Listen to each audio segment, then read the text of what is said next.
Hello friends, welcome to my channel.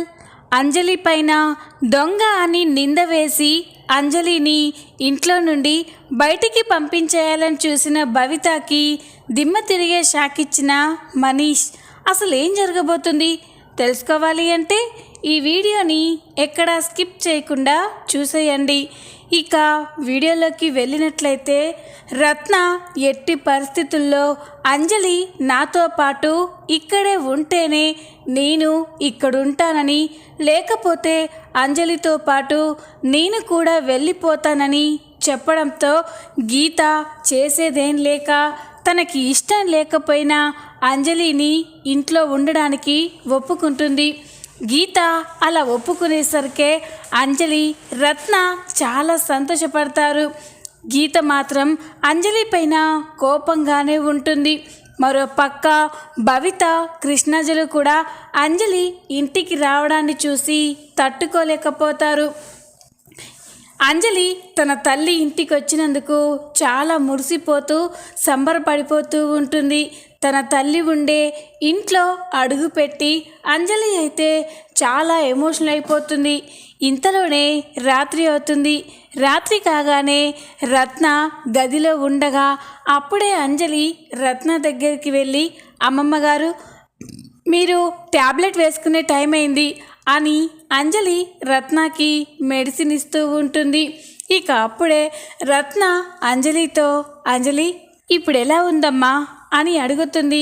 నాకేమైందమ్మమ్మ, నేను బాగానే ఉన్నాను కదా అని అనగానే, అది కాదమ్మా, నువ్వు కోరుకున్నట్టుగానే ఇప్పుడు మీ అమ్మ దగ్గరికి చేరావు. నువ్వు మీ అమ్మ ఒకే ఇంట్లో ఉంటున్నారు, అందుకు ఎలా ఉన్నావని అడుగుతున్నాను అని రత్న అనగానే, ఇక అంజలి, అసలు ఇదంతా కళ నిజమా అర్థం కావట్లేదమ్మమ్మ. నేను అమ్మ ఇద్దరం ఒకే ఇంట్లో ఉండడం ఏంటి? అసలు జీవితంలో మా అమ్మ ఎవరో నాకు తెలుస్తుందా? అమ్మ నేను చూస్తానా? అమ్మ నేను కలుస్తానా అని ఎన్నో ప్రశ్నలుండేవి. కానీ ఈరోజు అమ్మ నా కళ్ళెదురుగానే ఉంది. నేను అమ్మతో పాటే ఉన్నాను. నేనే నీ బిడ్డనని అమ్మతో చెప్పుకోకపోయినా కూడా అమ్మని రోజంతా చూసుకోవచ్చు అని ఈ అంజలి అయితే చాలా మురిసిపోతూ ఉంటుంది. లేదంజలి, నువ్వు మీ అమ్మని చూసి మురిసిపోవడం కాదు, మీ అమ్మ కూడా నిన్ను తన బిడ్డల దగ్గరికి తీసుకొని మురిసిపోతుంది. నిజంగా నువ్వు తన బిడ్డవని తెలిస్తే గీత తప్పకుండా చాలా సంతోషపడుతుందమ్మా. తన తల్లి ప్రేమని నీకు పంచుతుంది అని రత్న చెప్తూ ఉంటే, అలాంటి రోజు వస్తుందంటావా అమ్మమ్మ అని అనగానే, తప్పకుండా వస్తుందమ్మా. నువ్వు అనుకున్నావా మీ అమ్మ నిన్ను తన ఇంట్లో ఉండడానికి ఒప్పుకుంటుందని? లేదు కదా, ఇది జరిగింది కదా, తప్పకుండా అది కూడా జరుగుతుంది అని రత్న అయితే అంజలితో చెప్తూ ఉంటే అంజలి సంతోషపడుతూ ఉంటుంది. మరో పక్క బాల్కనీలో గీత అయితే అంజలి గురించే చాలా సీరియస్గా ఆలోచిస్తూ ఉంటుంది. తన తల్లి అంజలి విషయంలో అంతలా స్టాండ్ తీసుకోవడం, అంజలి ఇక్కడుంటేనే నేనుంటానని తెగేసి చెప్పడం, అదంతా గుర్తు చేసుకొని గీతకైతే చాలా కోపం వస్తుంది. అసలు ఏం జరుగుతుంది?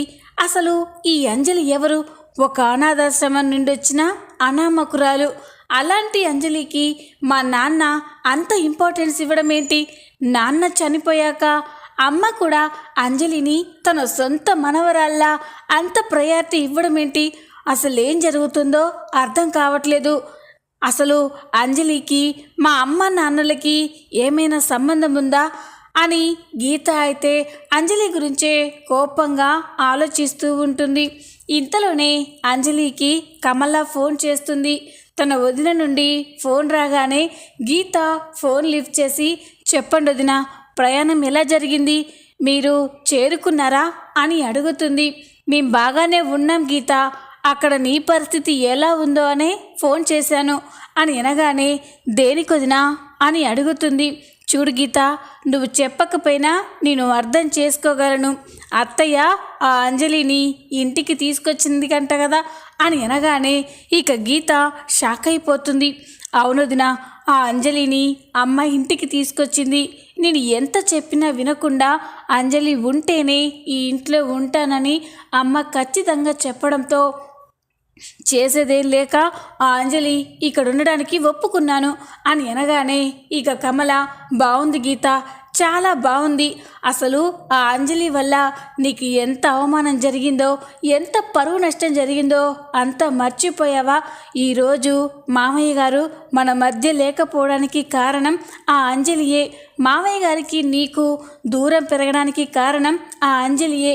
అలాంటి అంజలిని నీ ఇంట్లోకి తీసుకొచ్చి పెట్టుకున్నావంటే నిజంగా నువ్వు చాలా గ్రేట్ గీత.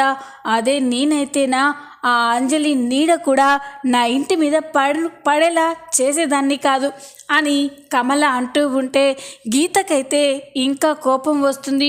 చూడు గీత, ఈరోజు మీ అమ్మ చెప్పిందని అంజలిని ఇంటికి తీసుకొచ్చావు. రేపు మీ అమ్మ చెప్పిందని అంజలిని పర్మనెంట్గా అక్కడ ఇంటి మనిషిలో ఉండిపోతే జీవితాంతం నిన్ను అవమానించిన ఆ అంజలిని కళ్ళెదురుగా పెట్టుకొని నువ్వు సంతోషంగా ఉండు అని కమల చెప్తూ ఉంటే గీతకి చాలా కోపం వస్తుంది. ఇక ఫోన్ కట్ చేసిన తర్వాత గీత అంజలి గురించే కోపంగా ఆలోచిస్తూ ఉంటుంది. అంజలి వల్ల తనకు జరిగిన నష్టం, తనకు జరిగిన అవమానం అవన్నీ గుర్తు చేసుకొని గీత అయితే ఇంత కోపంతో రగిలిపోతూ ఉంటుంది. నేనేంటి ఆ అంజలిని నా ఇంట్లో పెట్టుకోవడం ఏంటి? ఆ అంజలి వల్ల నాకు ఎంత నష్టం జరిగిందో, నేను ఎంత బాధపడ్డానో, ఎంత అవమానపడ్డానో నాకు తెలుసు. అలాంటి అంజలిని నా ఇంట్లో ఉంచుకోవడం ఏంటి? లేదు, ఎంత తొందరగా వీలైతే అంత తొందరగా ఈ అంజలి పీడ విరగడ చేసుకోవాలి అని ఇక గీత అయితే అనుకుంటూ ఉంటుంది. ఇంతలోనే ఉదయం అవుతుంది. ఉదయం కాగానే అంజలి ఉదయాన్నే నిద్రలేచి ఇల్లంతా శుభ్రం చేసి పూజ చేసి ధూపం వేస్తుంది. ఈ కాసేపటి తర్వాత గీత నిద్రలేచి కిందికి వచ్చేసరికే ఇక ఇల్లంతా కూడా దేవాలయంలా ధూపంతో నిండిపోతుంది. అది చూసి ఇక గీత, ఇదేంటి ఇంత ఉదయాన్నే పూజ ఎవరు చేశారు? జయమ్మ పూజ చేయదు కదా అని చూస్తూ ఉంటే అంజలి తులసి చెట్టు చుట్టూ ప్రదక్షిణలు చేస్తూ ఉంటుంది. అంజలిని అలా చూసి గీత అయితే చాలా కోపంతో రగిలిపోతూ ఉంటుంది. ఇక అంజలి మీదకి కోపంగా వెళ్తూ ఉంటే అప్పుడే బాలచందర్ అక్కడికి వస్తాడు.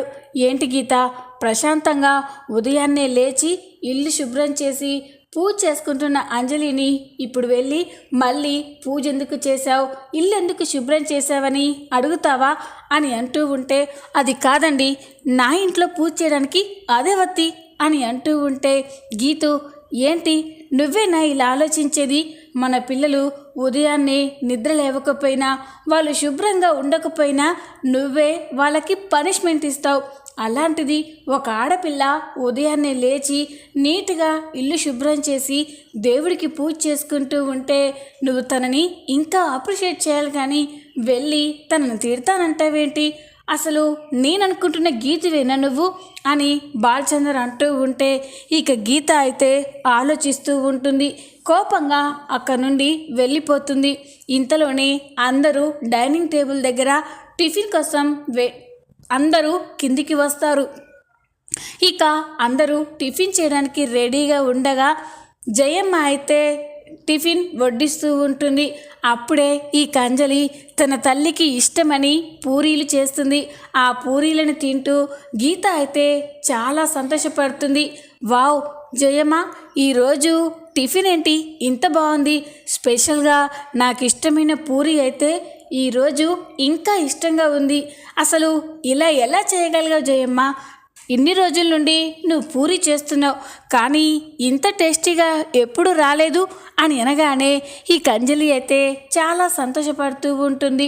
అప్పుడే జయమ్మ, ఈ టిఫిన్ చేసింది నేను కాదమ్మా, మన ఇంటికి కొత్తగా అమ్మాయి వచ్చింది కదా, ఆ అమ్మాయి చేసింది అని అనగానే ఇక గీతకి చాలా కోపం వస్తుంది. తింటున్న టిఫిన్ని పక్కకి తోసేసి, జయమ్మ నువ్వేం చేస్తున్నావు? మన ఇంటికి ఎవరు పడితే వాళ్ళు వచ్చి వంట చేస్తూ ఉంటే మరి నువ్వేం చేస్తున్నావు? నీకు జీతం ఇచ్చేది మా అందరికీ టిఫిన్ చేసి పెట్టడం కోసమే కదా, మరి ఆ అమ్మాయి చేయడం ఏంటి? చూడు, ఇంకొకసారి ఆ అమ్మాయి చేసిన టిఫిన్ పెడితే మాత్రం నేను ఊరుకోను అని చెప్పి గీత అక్కడి నుండి వెళ్ళిపోతుంది. తన తల్లి అంతలా మాట్లాడేసరికి అంజలి కూడా చాలా బాధపడుతుంది. ఆఫీస్కి టైం అవుతూ ఉండడంతో గీత వెళ్ళిపోతూ ఉంటుంది. అప్పుడే బాధపడుతున్న అంజలి దగ్గరికి బాలచందర్ వస్తాడు. బాలచందర్ అంజలి విషయంలో చాలా సాఫ్ట్ కార్నర్తో ఉంటాడు. ఇక అంజలితో, అమ్మ అంజలి, నువ్వేం బాధపడకమ్మా, నిజంగా నువ్వు చేసిన టిఫిన్ చాలా బాగుంది. గీతు నీ మీద కోపంతో నువ్వు చేసిన టిఫిన్ బాగున్నా కూడా అలా మాట్లాడిందే కానీ వేరే ఉద్దేశం ఏం లేదమ్మా. నువ్వు గీతు మాటలేమీ పట్టించుకోకు, తను చాలా మంచిదమ్మా. నీ మీద కోపంతో ఉంది కాబట్టి ఇలా మాట్లాడుతుంది. ఒక్కసారి నీ మీద కోపం పోయిందో నా గీతాంజలి ప్రేమ అభిమానం ఎలా ఉంటుందో నువ్వు ఊహించలేవు అని అంటూ ఉంటే ఈ అంజలి అయితే, పర్వాలేదండి, నేను తప్పు చేశాను, ఆవిడ బాధపడడానికి కారణమయ్యాను, అందుకే నా విషయంలో అలా మాట్లాడడంలో తప్పేం లేదు, నేను బాధపడుతున్నానని మీరు బాధపడకండి, మీకు ఆఫీస్కి టైం అవుతుంది, వెళ్ళండి అని అనగానే ఇక బాలచందర్ అలాగేనమ్మా అని ఇక ఆఫీస్కి వెళ్ళిపోతారు. మరోపక్క మనీష్ అయితే ఇక అంజలి లేకుండా ఇంట్లో ఉండలేక చాలా సతమతమైపోతూ ఉంటాడు. మార్నింగ్ లేవగానే ఎప్పట్లాగానే అంజలి కాఫీ కాఫీ అని అరుస్తూ ఉంటాడు. ఇక ఒక్కసారిగా మనీష్కి గుర్తొస్తుంది అంజలి ఇంట్లో లేదు అని. ఇదేంటి, అంజలి ఇంట్లో లేదు కదా, మరి నేను ఆ విషయం మర్చిపోయి పదే పదే అంజలి గురించి ఎందుకు ఆలోచిస్తున్నాను అని మనీష్ అనుకుంటూ ఉంటాడు. మనీష్ ఫ్రెష్ అయ్యి కిందికి వచ్చాక కూడా అంజలి టిఫిన్ పెడదు కానిరా అని పిలుస్తూ ఉంటాడు. మళ్ళీ అంజలి గుర్తొచ్చేసరికి ఇదేంటి, నాకు ప్రతి క్షణం అంజలి ఎందుకు గుర్తొస్తుంది?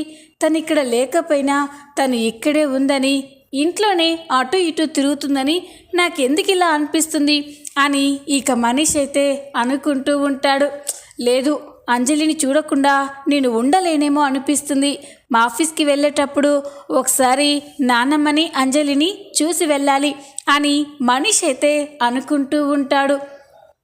మరో పక్క ఇక భవిత అయితే చాలా లోలీగా ఫీల్ అవుతూ ఉంటుంది. బావ ఈ మధ్య సరిగ్గా ఇంటికి రావడమే మానేశాడు. బావకి ఆ అంజలి విషయంలో మామ్కి గొడవ అయినప్పటి నుండి బావ ఇంటికి సరిగ్గా రావడం లేదు. ఇంతకు ముందైతే బావే నన్ను కాలేజ్లో డ్రాప్ చేసేవాడు. ఏం చక్క బావతో టైం స్పెండ్ చేసేదాన్ని. ఈ అంజలి వల్ల మొత్తం స్పాయిల్ అయిపోయింది. రోజు నేను తమ్ముడు చెల్లితోనే కాలేజ్కి వెళ్ళాల్సి వస్తుంది అని భవిత అయితే చాలా ఫీల్ అయిపోతూ ఉంటుంది. ఇంతలోనే మనీష్ రత్న వంక పెట్టుకొని అంజలిని చూడ్డానికి ఇంటికి వస్తాడు. ఇక మనీష్ ఇంట్లోకి రాగానే అంజలి కోసమే ఇల్లంతా వెతుకుతూ ఉంటాడు. అక్కడే రత్న కనిపిస్తుంది. ఇక మనీష్ నానమ్మని చూసి నానమ్మ అని పిలవగానే, రే మనీష్ నువ్వేంట్రా ఇక్కడ అని అంటూ ఉంటే, అదే నానమ్మ ఆఫీస్కి వెళ్తున్నాను, ఒకసారి నిన్ను చూసి వెళ్దామని వచ్చాను అని అంటూ ఉంటే, ఏంట్రా నన్ను చూసి ఎన్ని రోజులవుతుందని చూడ్డానికి వచ్చావు అని రత్న అంటూ ఉంటుంది. మనీష్ మాత్రం అంజలి కోసమే ఇల్లంతా చూస్తూ ఉంటాడు. ఇదేంటి, అంజలి ఎక్కడా కనిపించట్లేదు అని మనీష్ చూస్తూ ఉంటాడు. ఇక అప్పుడే మనీష్ అత్తయ్య వాళ్ళు ఎక్కడ నానమ్మా అని అనగానే, ఇప్పుడే ఆఫీస్కి బయలుదేరారా అని రత్న అంటుంది. రే చూసింది చాలు, నన్ను చూసి ఏదో 10 రోజులైనట్టు అప్పుడే వచ్చావేంట్రా? ఆఫీస్కి టైం అవుతుంది, లేట్ అయితే మీ అత్తయ్య కోప్పడుతుంది, వెళ్ళరా అని అంటూ ఉంటే మనీష్ మాత్రం అంజలి కోసమే వెతుకుతూ ఉంటాడు. ఇంతలోనే భవిత రూమ్లో నుండి బయటికి వస్తుంది.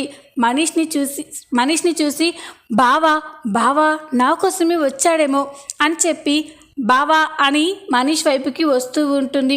భవిత వెనకాలే అంజలి కూడా వస్తూ ఉంటే మనీష్ అంజలిని చూసి చాలా సంతోషపడతాడు. ఇక ఒక్కసారిగా మనీష్ నవ్వుతూ ఉంటాడు. అంజలితో మాట్లాడడం కోసం వెళ్తూ ఉంటే భవిత మాత్రం తన వైపుకే వస్తున్నాడని అనుకుంటూ ఉంటుంది. ఏంటి బావా, నా కోసమే వచ్చావా అని భవిత మాట్లాడుతున్నా కూడా పట్టించుకోకుండా మనీష్ భవితని దాటవేసి అంజలి దగ్గరికి వెళ్ళి, అంజలి ఇప్పుడు ఎలా ఉంది, ఇక్కడ అంతా ఓకే కదా, నీకు అంతా బాగానే ఉంది కదా అని అడుగుతూ ఉంటాడు. మనీష్ తనకి ఇంపార్టెన్స్ ఇవ్వకపోవడంతో భవిత అయితే చాలా కోపంగా ఉంటుంది. అంటే బావ వచ్చింది నా కోసం కాదా, ఈ అంజలి కోసమా అని కోపంగా చూస్తూ ఉంటుంది.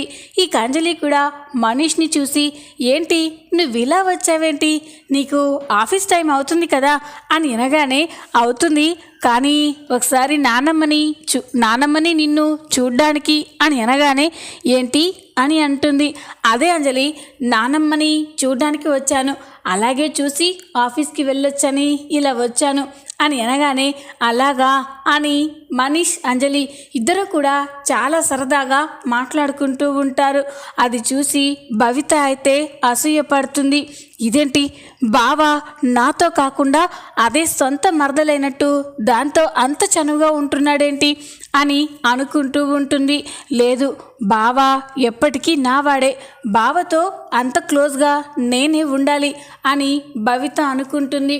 ఇక అప్పుడే మనీష్, సరేనానమ్మా నేను వెళ్తాను అని అంటూ ఉంటే అప్పుడే భవిత, బావా నేను కూడా వస్తాను, నన్ను కాలేజ్ దగ్గర డ్రాప్ చేసి వెళ్ళు బావా అని అనగానే, ఏంటి భవిత, నువ్వు నిన్న మొన్న రోహిత్ వాళ్ళ కార్లోనే కాలేజ్కి వెళ్ళావు కదా, పైగా ఇప్పుడు రోహిత్ నువ్వు ఒకే కాలేజీలో చదువుకుంటున్నారు, మళ్ళీ స్పెషల్గా నేను డ్రాప్ చేయడం ఏంటి, నువ్వు రోహిత్ కార్లో కాలేజ్కి వెళ్ళొచ్చు కదా అని అంటూ ఉంటే భవిత అయితే, లేదు బావా ప్లీజ్, నీతో కాలేజ్కి వెళ్ళక చాలా రోజులు అవుతుంది అని అనగానే, సారీ భవిత, నాకు ఆఫీస్కి చాలా లేట్ అవుతుంది, మీ అమ్మ సంగతి తెలుసు కదా, లేట్ అయితే పనిష్మెంట్ ఇస్తుంది, నువ్వు మీ తమ్ముడు కారులోనే వెళ్ళిపో అని మనీష్ చెప్తూ ఉంటే భవితకైతే చాలా కోపం వస్తుంది.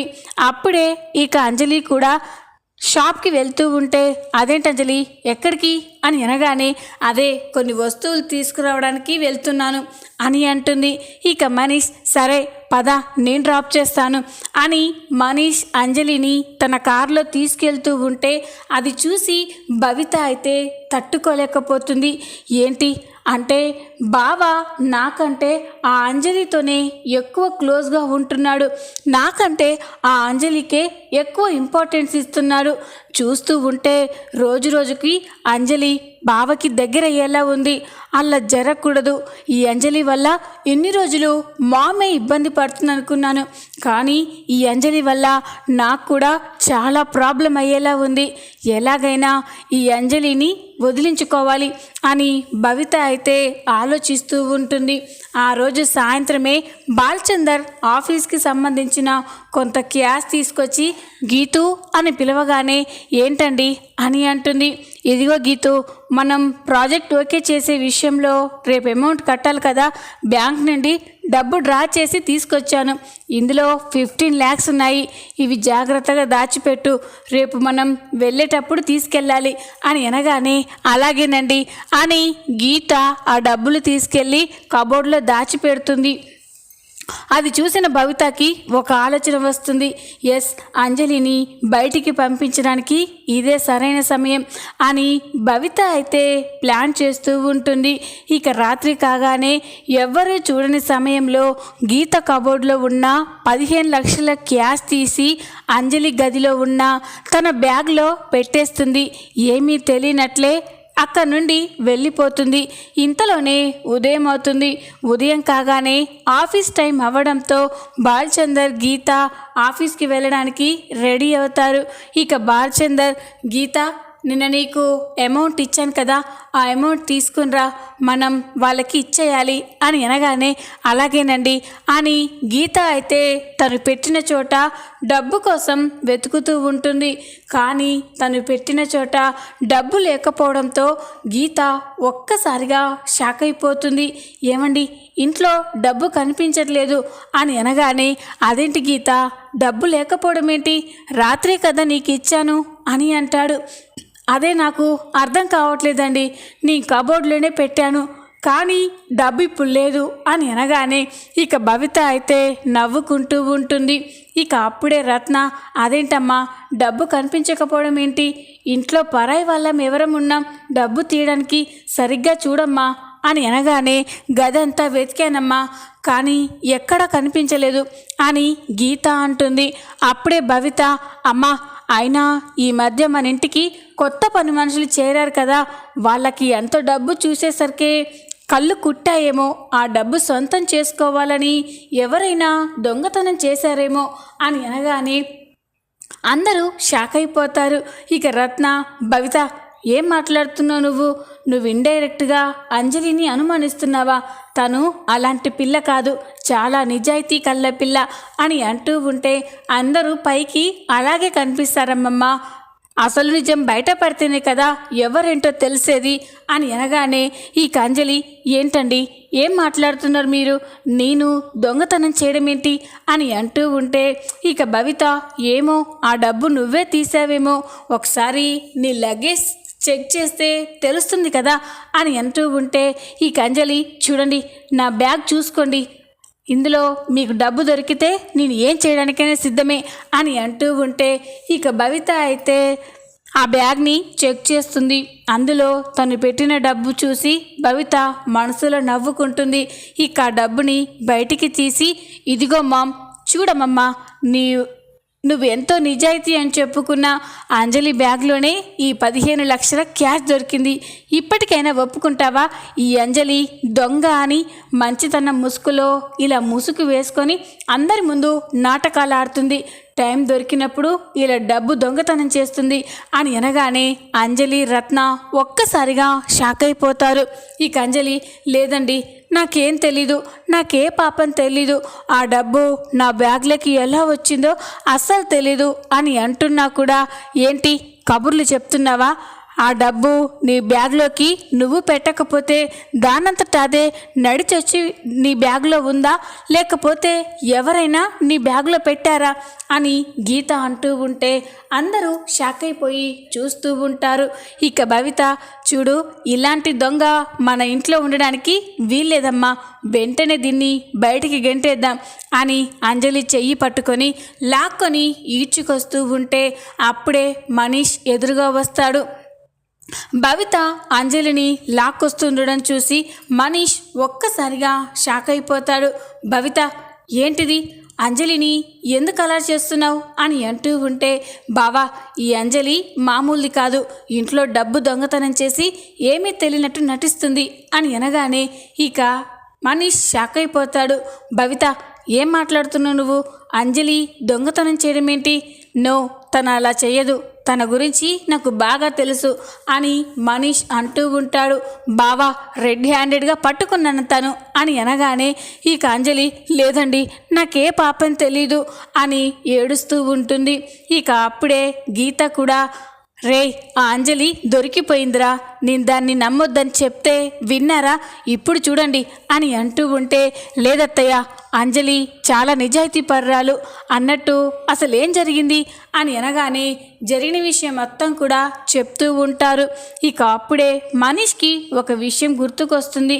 అత్తయ్య, మీ గదిలో మీ బెడ్రూమ్లో తప్ప అన్ని రూమ్లో సీసీ కెమెరాలు ఉంటాయి కదా, అంజలి రూమ్లో కూడా సీసీ కెమెరా ఉంటుంది కదా, ఒక్కసారి ఆ ఫుటేజ్ చెక్ చేస్తే తెలుస్తుంది కదా తన గదిలో డబ్బు ఎవరు పెట్టారని అని అనగానే భవిత ఒక్కసారిగా షాక్ అయిపోతుంది. ఇక అప్పుడే రత్న కూడా, అవునరా నువ్వు చెప్పింది నిజమే, అన్యాయంగా అమాయకురాలైన అంజలిని దొంగ అని తనని బాధ పెడుతున్నారు, రే వెళ్ళి ఇప్పుడే ఆ సీసీటీవీ ఫుటేజ్ చూడండిరా అని అనగానే ఇక భవిత అయితే షాక్ అయిపోయి చూస్తూ ఉంటుంది. ఇక మనీష్, గీత అందరూ కూడా సీసీటీవీ ఫుటేజ్ని చెక్ చేస్తూ ఉంటారు. భవిత దొంగతనంగా అంజలి గదిలోకి వచ్చి డబ్బుని బ్యాగులో పెట్టడం రికార్డ్ అయి ఉంటుంది. అది చూసి గీత, మనీష్, బాలచందర్, అంజలి, రత్న ఒక్కసారిగా షాక్ అయిపోతారు. ఇక మనీష్కి భవిత పైన చాలా కోపం వస్తుంది. అంజలి పైన అసూయతో తనను అవమానించాలని, తనని ఇక్కడ నుండి పంపించేయాలని దొంగతనం నువ్వు చేసి తన మీద వేస్తావా అని భవిత చెంప పగలగొడతాడు. అది చూసి అందరూ షాక్ అయిపోయి చూస్తూ ఉంటారు. చూద్దాం రాబోయే ఎపిసోడ్లో ఏం జరగబోతుందో. ఈ వీడియో మీకు నచ్చినట్లయితే లైక్ చేయండి, సబ్స్క్రైబ్ చేసుకోండి. Thanks for watching.